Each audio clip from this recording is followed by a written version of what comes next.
어느 한 성도가 천당을 가보는 꿈을 꾸었답니다.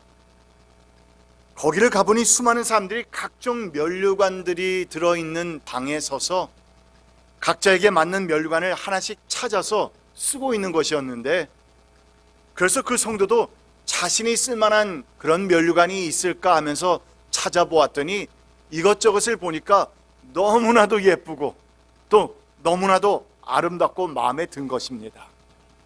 그래서 그 중에서 가장 마음에 드는 것을 집어들고 머리에 써보았더니 글쎄 자기의 머리에 잘 맞지가 않습니다.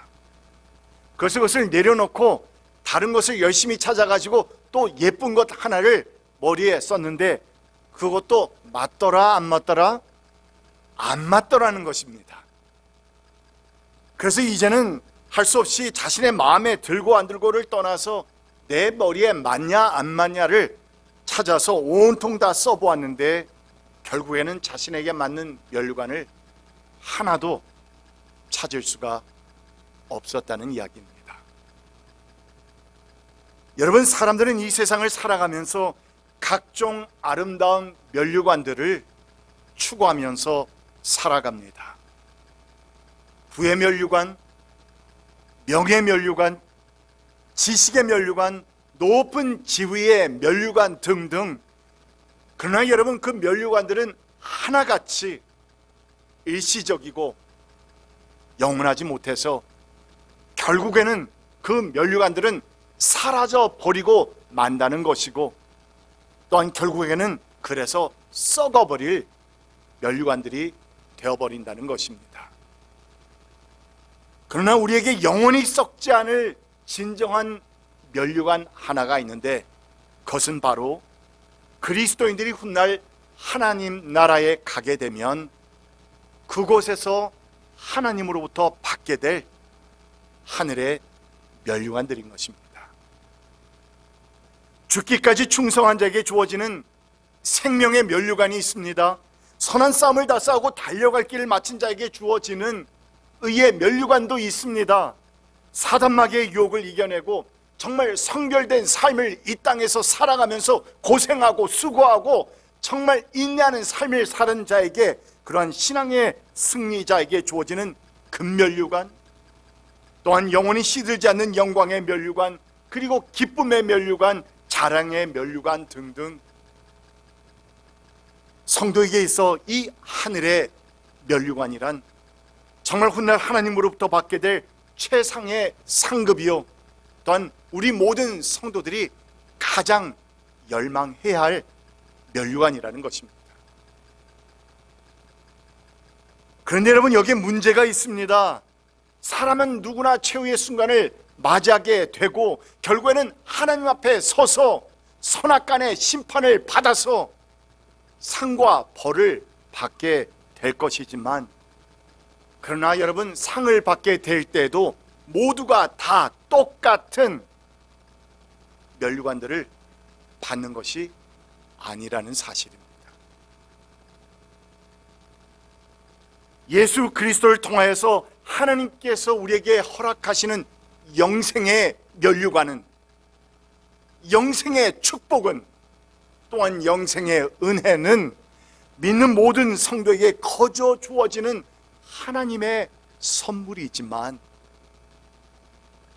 그러나 여러분, 면류관의 상급은 우리 성도가 이 땅에서 행한 바대로 어떻게 살아왔느냐에 따라서 그 면류관들이 달라진다는 것입니다. 바로 이 같은 배경에서 사도 바울은 오늘 본문 말씀에서 성도가 하늘에서 그 영광의 면류관을 받기 위해서는 과연 이 땅에서 어떻게 살아야 할 것인가? How shall we live on earth before we see Jesus again? 그 이전에 우리는 과연 이 땅에서 어떻게 살아야, 우리의 삶의 내용이 어떠해야 과연 그 하늘의 영광의 면류관을 받을 수 있는지를 우리에게 가르치면서, 우리에게는 친숙한 군사, 운동선수, 그리고 농부, 이 세 가지의 비유를 들어서 우리에게 가르쳐주고 있는 것입니다. 그리고 그 첫 번째는 우리의 삶 가운데 닥쳐오는 온갖 고통과 고난들을 달게 받을 줄 아는 그런 그리스도의 훌륭한 군사가 되어가야 한다라고 우리에게 먼저 말합니다. 3절 말씀 봅니다. 3절 말씀 영어로 보니까 endure, 참으라, 인내하라, 다 받아들여라. Endure hardship with us like a good soldier of Christ Jesus. 우리말로 다 같이 읽어볼까요? 그대는 그리스도 예수의 훌륭한 군사답게 고난을 함께 달게 받으십시오. 그러니까 그리스도 예수의 훌륭한 군사답게 고난을 함께 어떻게 받으라고요? 달게 받으랍니다. 받기는 받는데 받는 모양새가 달라요. 달게 받을 수 있지만 또는 씁쓸하게 받을 수도 있다는 것입니다. 그러나 참 믿음은, 면류관을 받는 믿음은 바로 달게 받는 믿음입니다. 무엇을? 우리 인생 가운데서 닥쳐오는 온갖 고통과 고난들을 말입니다. 대한민국은 헌법에 준거하여서 만 18살부터 40세까지 남성은 반드시, 남성은, 참 우리 한국 좋은 나라입니다.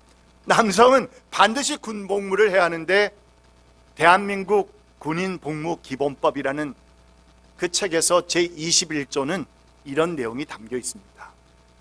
성실의 의무, 군인은 직무 수행에 따르는 위험과 책임을 무엇하지 아니하고 회피하지 아니하고 성실하게 그 직무를 수행하여야 한다. 군인은 직무 수행에 따르는 위험과 책임을 회피하지 아니하고 달게 받고 성실하게 그 직무를 수행하여야 한다. 그러니까 여러분, 군인이 된다는 것은 무엇보다도 먼저 군인으로서 우리가 당면하게 되는, 우리에게 닥쳐오는 그러한 온갖 고통과 고난과 위험을 회피하는 것이 아니라 달게 받고 견뎌내는 그러한 인내심을 전제로 하고 있다는 것입니다. 국토방위와 국민의 생명을 적으로부터 보호하기 위해서 군대에서 우리가 받게 되는 그런 온갖 정신적인 고통과 잠이 모자라는 고통, 밥을 제대로 먹을 수 없는 고통, 그리고 고된 훈련에서 오는 온갖 육체적인 고통 등등을 당하게 되는데, 그래서 때로는 멀리 도망가고도 싶고 또는 죽고 싶은 유혹도 받을 수 있지만, 그러나 그 같은 유혹들을 이겨내지 못하고 만약 탈영하게 되면 그러면 결코 명예로운 제대장을 받을 수 없게 되어서 영영 인생의 낙오자가 되어버리는 것입니다. 반면에 그 고난들을 끝까지 견뎌내서 제 역할을 감당하는 군인으로 복무하게 되면 때가 이르게 되면 명예제대라고 하는 제대장을 받게 된다는 말씀인 것입니다. 마찬가지로 성도 또한 그리스도의 훌륭한 군사답게 우리의 삶 가운데 닥쳐오는 온갖 고통과 고난을 정말 달게, 이것은 하나님께서 허락하신 것입니다. 이것은 하나님의 주권과 섭리 가운데서 내 인생 가운데 허락해 주신 것입니다 하는 믿음으로서, 아프지만, 내 육신은 고통스럽지만, 정신적으로 너무나도 핍박이 크지만 그런 가운데서도 달게 받을 줄 아는 그런 군인이 되어갈 때에 비로소 우리는 그때 그날 우리 주님으로부터 바로 영광의 면류관을 받게 된다는 것입니다. 아울러서 사도 바울은 본문 4절에서 그리스도의 훌륭한 군사로서 감당해야 할 한 가지의 고통을 구체적으로 언급하고 있는데, 그것은 바로 내 개인 생활이 군사로서의 책무를 방해해서는 안 된다는 것입니다. 우리 4절 말씀 다 같이 함께 읽습니다. 시작. 누구든지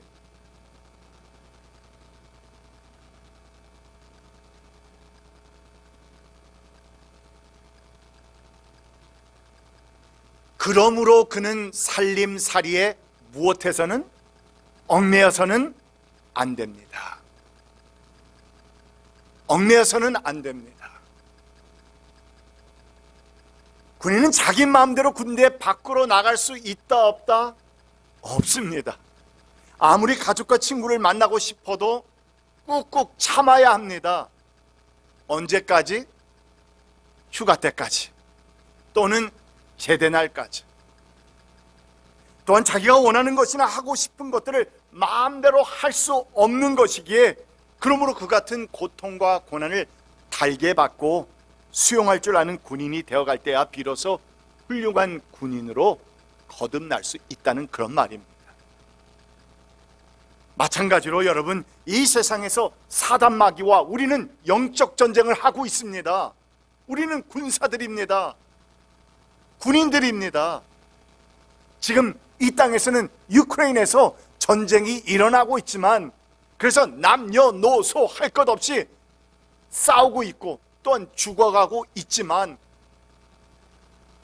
우리는 우리의 육안으로는 볼 수 없는 영적 싸움을, 전쟁을 지금도 하고 있는 것입니다. 그러한 우리 그리스도의 군사들인 우리 성도들도 역시 그날의 영광의 면류관을 받기 위해서는 우리를 불러주신 하나님을 기쁘시게 해드리기 위해서 내 개인의 삶에 얽매이는 삶이 아니라 God first, His kingdom first, 하나님 먼저, 그리고 하나님 나라 먼저라는 그런 마음과 자세를 가지고 우리의 삶을 추구하며 살아야 한다는 것입니다. 여러분, 나는 오늘 그리스도의 훌륭한 군사가 되어가기 위해서 이같이 내 삶 가운데 닥쳐오는 온갖 고통과 고난을 씁쓸한 것이 아니라 달게 받으면서 살아갑니까?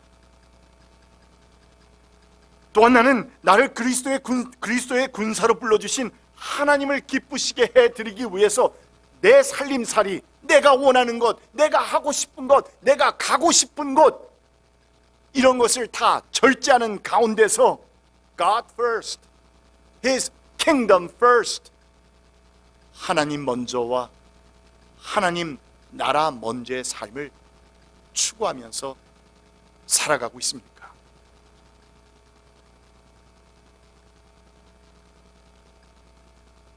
성도가 그날 영광스러운 면류관을 받기 위해서는 오늘 말씀에서 군사에 이어서 메달을 받기 위해 경계의 규칙을 철저히 지키는 그러한 운동선수처럼 살아야 한다라고 말합니다. 여러분, 운동선수 하면 생각나는 것들이 뭐가 있나요? 훈련 아닙니까? 훈련. 박세리 골프 선수가 그때, 오래됐죠? 전 그날 기억나요. 골프라는 골자도 몰랐던 그날인데 저희 아버님께서 수술을 받게 되셔서 병원에 갔는데, 병원의 TV에서 나오고 있는 것이 그때 박세리가 플레이오프를 하고 있었습니다. 타이를 이루어서 그 메이저 대회에서 하고 있는데, 물에 들어갈 때 바지를 걷어가지고 들어가서 치는 그 모습을 보고 나중에 그 다음날 우승하는 것을 보았습니다. 처음으로 보았어요. 그런데 여러분, 이 박세리 선수가 그같이 되기 위해서 하루에 몇 번씩 공을 쳤습니까? 라고 누가 물으니까 그때 제가 들었을 때 까무라칠 정도로 엄청난 숫자의 골프공을 쳤다는 것입니다. 수천 개 아마도? 그러면 아마 우리는 몸이 정말 바스러지는 그런 경험을 했을 겁니다. 신약의 여러 서신서에서 보면 사도 바울은 운동선수의 예화를 종종 이렇게 사용하고는 하는데, 고린도전서 9장 24절에서는 경기장에서 달리기 하는 사람들이 모두 달리지만 상을 받는 사람은 하나뿐이라는 것을 여러분은 알지 못합니까? 이와 같이 여러분도 상을 받을 수 있도록 어떻게 하십시오? 달리십시오.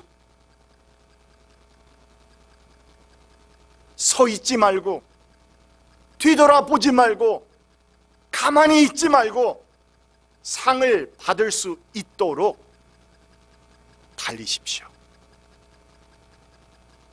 또한 디모데전서 4장 7절로 8절을 보게 되면 영적 아들 디모데에게 사도 바울은 경건함에 이르도록 몸을 어떻게 하십시오? 훈련하십시오. 훈련하십시오. 이렇게 권면을 했는가 하면은 오늘 본문 5절 말씀에서도 승리의 면류관을 받고자 하는 사람은 누구보다도 무엇보다도 그 경기의 규칙을 철저히 지키지 않으면 올겨관을 얻을 수 없다고 강조하고 있습니다. 우리 이 말씀을 함께 읽겠습니다. 시작. 운동 경기를 하는 사람은 아멘. 규칙대로 하지 않으면, 법을 지키지 않으면, 그 기준인 룰, 잣대를 따르지 않으면 그 훗날 영광의 면류관을 받을 수 없습니다. 이 말인 것입니다.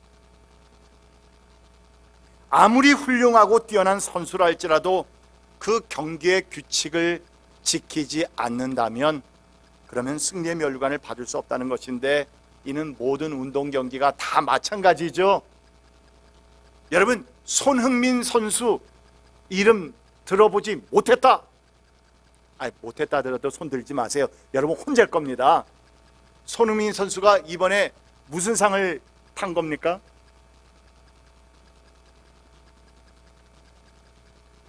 최근 영국 프리미어리그에서 최고 득점 왕에게 수여하는 골드입니다. 저게 나중에 찾아보니까 몇 기래요. 안에는 다 실버가 거의 다고요. 그리고 밖에만 이렇게 골드로. 그래서 누가 질문을 했어요.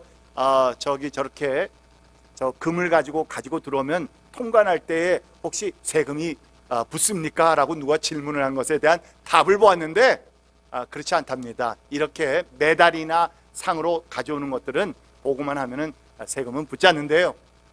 그런데 여러분, 저것이 바로 골든 부츠입니다. 하나니까 골든 부트라고 해도 되겠네요. 축구화를 의미합니다.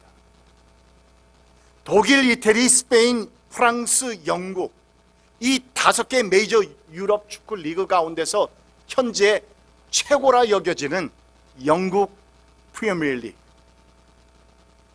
여기에서 그것도 20개 팀, 그리고 인터넷에서 찍어보니까 509 players, 509명이라고 하는 그 많은 선수들 가운데서 한 시즌에 가장 많은 골을 넣은 선수가 되어서 이 상을 받게 되었다는 것이니 정말 경사났습니다. 대단합니다. 저기 깐느에서도 대단한 일이 일어났지만 정말 이 일도 대단한 일입니다. 그래서 매주마다 있었던 게임들에 저도 하이라이트들을 시청했는데, 그런데 보다 보면은 정말 안타까운 장면들이 많이 나옵니다. 기가 막히게 쏜 골인데 그것이 골 안으로 들어가는 것이 아니라 골대에 맞아가지고 튕겨 나오는 그 장면, 또는 정말 그것을 보게 되면은 거의 다 들어갔다 생각했던 골이었는데, 그런데 골키퍼가 정말 멋있습니다. 몸을 팍 날려서 선방을 해서 그 골이 튀어나오는, 그래서 들어가지 못하는 그런 장면 등등. 여러분, 여러 가지가 많은데, 그런데 만약 누군가가 저에게 그 중에서도 가장 안타까운 골 장면은 무엇입니까? 라고 묻는다면 저는 당연히 오프사이드 골입니다 라고 대답할 것 같습니다. 그러니까 그 어려운 골을 넣고 팀 동료들과 팬들 모두가 다 열광들을 하고 있는데, 잠시 후에, 요즘에는 다 비디오로 판독을 하거든요. 잠시 후에 오프사이드 판정이 나서 노골이 선언될 때 그 아쉬움과 안타까움이란 정말 말로 다 형용할 길이 없습니다. 사실 어떤 경우에는 공격수와 수비수의 그 차이가 제 눈에는 1cm도 안 되게 보이는 그 정도의 사이인데도 말입니다. 줄을 그어서 다 판독을 하더라고요. 그런데 여러분, 그 골이 아무리 멋있고 기막힌 골이라 할지라도 그 골이 노골로 선언되는 이유가 무엇입니까? 딱 하나가 있는데, 그것은 바로 그 경기의 규칙대로 하지 않았다는 것입니다. 수비수보다 공격수가 조금 더 앞에서 공을 잡았다는 겁니다.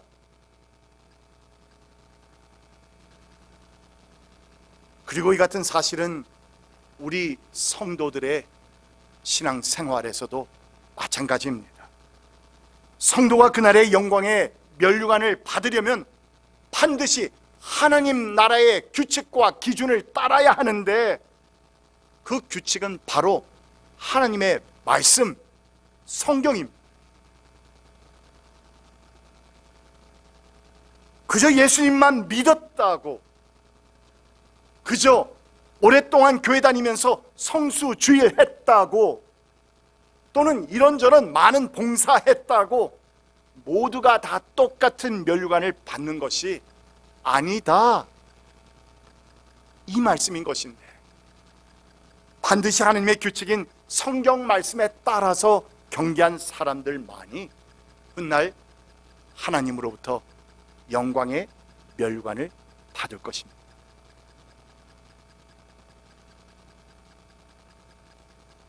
그래서 우리는 하나님의 말씀을 더욱더 사모하고 묵상하고 공부해야 합니다. 왜냐하면 그 가운데는 우리가 이 신앙의 경계에서 무엇을 어떻게 해야 하고, 또한 어떻게 하면 멀리 찰 수 있고 어떻게 하면 승리할 수 있는지를 가르쳐주고 있는 게임의 매뉴얼이라고 할까요? 또는 우리 인생의 지침서라고 할까요?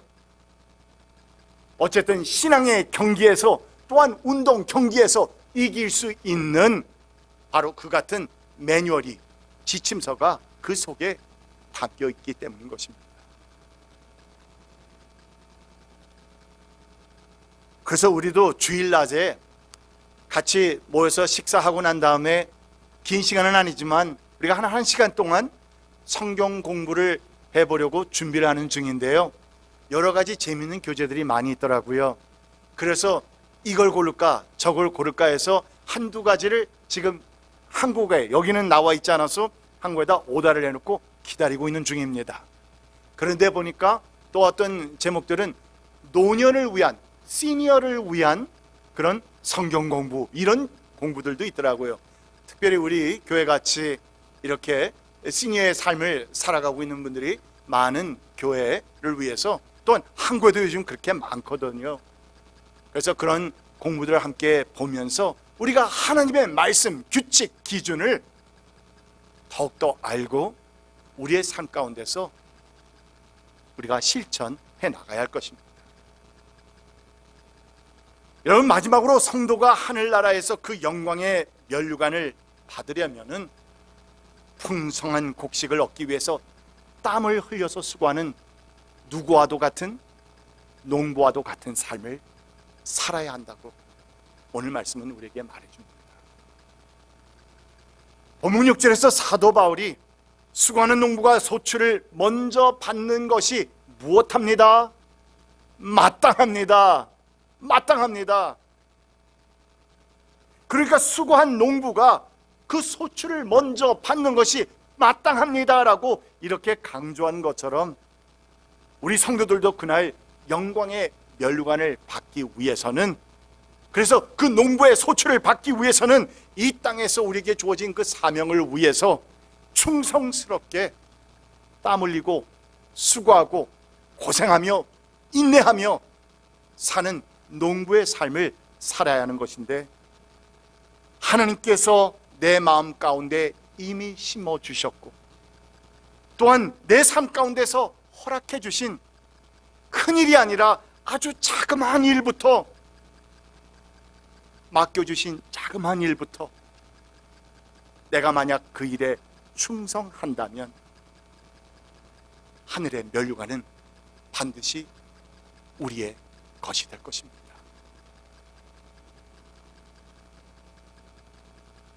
미국의 오레간주 유진이라는 마을이 있는데 1955년에 이 마을 회관에서 종교 영화 한 편이 상영이 됩니다. 그때 한 평범한 농부 부부가 참석을 했는데 그 영화 내용이 한국 전쟁 고아들이었습니다.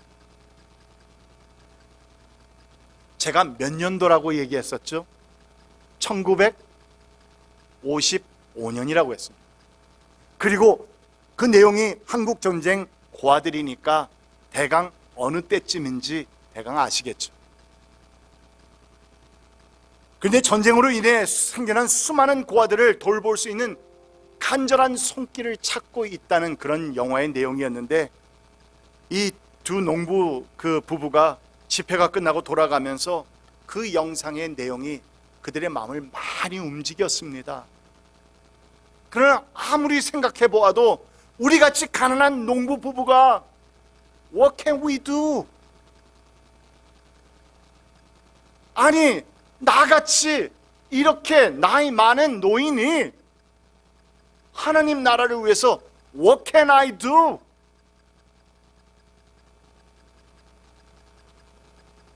이런 생각이 들면서 그들이 그냥 체념할 수밖에 없었다고 합니다. 그런데 여러분, 우리 집요하신 하나님께서는 그 부부를 그냥 놔두지 않으셨습니다. 계속해서 그 이후로 마음속에 강하게 역사하시면서 그날 보았던 영상 장면들이 그 마음속에 선명하게 클로즈업이 되어 왔다는 것인데, 그래서 두 부부가 기도하기 시작합니다. 기도했더니 기도하는 중에서 영감을 얻습니다. 그 받은 영감으로 농장의 일부를 팔아서 직접 한국에까지 두 부부가 가서 8명의 고아들을 양자로 데려왔다는 것입니다.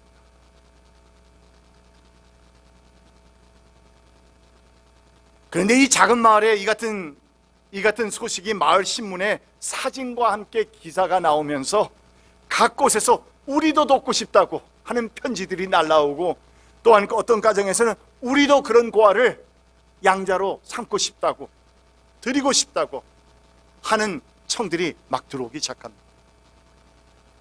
그래서 이 두 부부는 하는 수 없이 결국 그 농토를 다 팔아서 그 일에 전념하게 됩니다. 그 이후로 여러 세월이 흘러서 16,000명, 16,000 children, 16,000이라고 하는 한국 전쟁 고아들을 각 가정에 맺어주게 되었는데, 여러분, 이분이 대충 누구인지 감이 오지 않습니까? 히읗으로 시작합니다. 오로 이어집니다. 리을로 이어집니다. 그 다음 단어는 티읕으로 시작합니다. 예, 맞아요. 우리가 잘 아는 그 유명한 홀트 아동 복지회를 창설한 해리 홀트 씨입니다.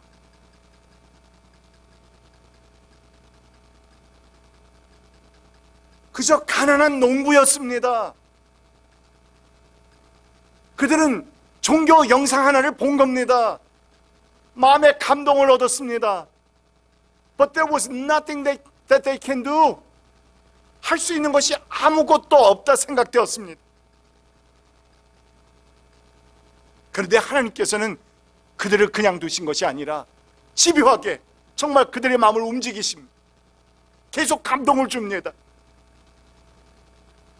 그래서 움직인 그들의 마음이 기도하는 가운데 그 받은 영감으로 양자를 드리게 되고, 또한 이같이 엄청난 사역을 감당할 수 있게 되었다는 이야기는 우리에게 많은 교훈을 남겨줍니다. 여러분, 우리가 하나님의 자녀로서 이 생을 살아가는 동안에 하나님께서 우리에게 어떠한 일들을 맡겨주실지는 우리는 모르지만, 그러나 한 가지 분명한 사실이 있다면, 우리같이 가난한 농부가 무엇을 할 수 있겠느냐면서 포기해버린다면, 그리고 계속 들려오는, 계속 두드리시는 우리 주님의 음성을 그냥 이그노해버리신다면, 무시해버리신다면, 그럼 정말 나는 이 세상에서 아무것도 남기지 못하고 갈 것입니다.